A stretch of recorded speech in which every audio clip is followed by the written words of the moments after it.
je suis avec Delphine Damarzi, présidente directrice générale d'Euronext Paris et membre du directoire groupe Euronext NV. Bonjour Delphine. Bonjour Carole. Vous êtes CEO d'Euronext Paris. Pouvez-vous nous en dire un peu plus sur Euronext et le rôle de la bourse? Euronext, c'est la principale bourse européenne. Nous traitons 25% des actions européennes sur nos marchés.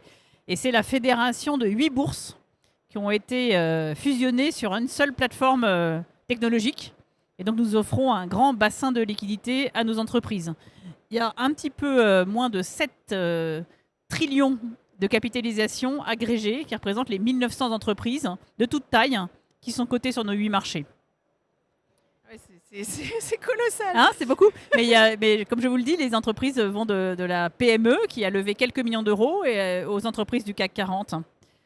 Mais la bourse, si vous voulez que je vous dise un petit mot sur ce que ça fait, c'est tout simplement la place où se rencontrent les investisseurs et les entreprises et qui offre aux entreprises la possibilité de continuer à se financer, de continuer à croître, tout en gardant leur indépendance stratégique, c'est-à-dire en s'adressant au public de manière à poursuivre une trajectoire de croissance sans avoir forcément besoin d'être acheté pour une plus grosse qu'elle.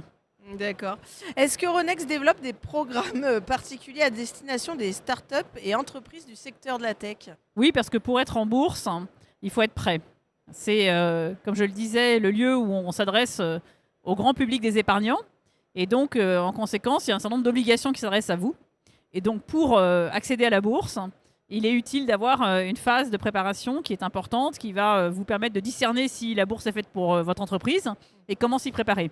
Et donc, nous avons un programme qui s'appelle IPO Ready, tout simplement, en bon français, et qui accompagne des entreprises. Il y en a 160 cette année sur toute l'Europe, dont un peu plus de 40 en France.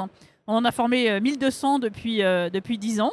Et c'est un programme que j'encourage les entreprises présentes aujourd'hui à Tech Fest à considérer parce que ils sont accompagnés par les acteurs de la place, ceux qu'ils peuvent rencontrer une fois cotés, qui leur donnent toutes les clés de compréhension et de préparation. Et puis ils sont aussi entre pairs et ils peuvent se passer les bons conseils.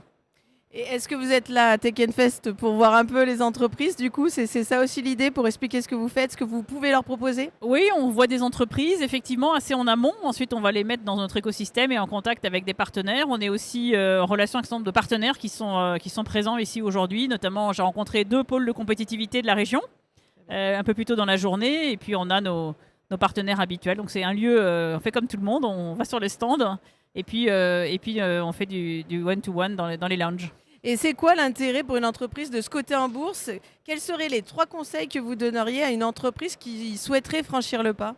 Alors l'intérêt de se coter en bourse, c'est d'accéder évidemment à des financements, des financements qui n'ont pas de terme. C'est-à-dire qu'une fois que vous êtes coté, vous allez pouvoir lever de l'argent régulièrement, mais de toute façon, on ne va pas vous réclamer l'argent à un moment donné. Vous êtes dans un processus continu, donc c'est très différent d'un système de financement par le private equity, par exemple, où vous avez des échéances en général. C'est du long terme jusqu'à ce que ça soit la veille de la levée suivante. Donc en bourse, c'est un financement permanent que vous trouvez.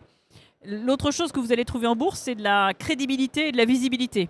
Quand vous êtes une entreprise nouvelle et que vous vous lancez à l'international, vous êtes peut-être connu sur votre terrain, mais peut-être un peu moins ailleurs. Et les entreprises qui se sont cotées nous disent que leur très bonne surprise, ce que vous avez peut-être sous-estimé, c'est la visibilité que ça leur donne, y compris pour acquérir de nouveaux marchés.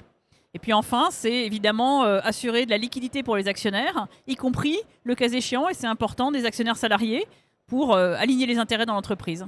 Voilà, ça fait 3 bonnes raisons d'aller en bourse. Et si je dois donner 3 conseils, il faut être prêt et donc ne pas hésiter à se faire accompagner. Il faut le faire à un moment où l'entreprise, qui correspond à une stratégie qui a été bien pensée et qui va être crédible, comme je le disais. Donc il faut généralement avoir construit un modèle de rentabilité qui peut déjà être acquise ou qui peut être en tout cas crédibilisée à très court terme. Et puis, d'une manière générale, il faut avoir rencontré, être allé à la rencontre en amont ces acteurs du financement coté qui ont leur manière de penser, leur manière de réagir, qui sont assez différents de ceux qu'on peut avoir dans une phase plus amont de venture capital ou de fonds de croissance. Et donc, il faut faire un décodage de tout ça pour comprendre comment on va être perçu et donc comment bien communiquer. Et avec ces 3 conseils, normalement, vous trouvez votre marché et vous pouvez compter sur la bourse. Très bien. Est-ce que vous avez un dernier mot à passer à cette occasion de Tech Fest? Eh bien, écoutez, venez nous voir. N'ayez pas peur de la bourse. D'autres l'ont fait, ils ont réussi. On a tous les beaux projets dans notre pays et des entrepreneurs extrêmement dynamiques. On a le premier marché européen à votre disposition pour réfléchir et donc la porte est ouverte pour discuter de vos projets. Eh bien, merci beaucoup. Merci Carole. Au revoir.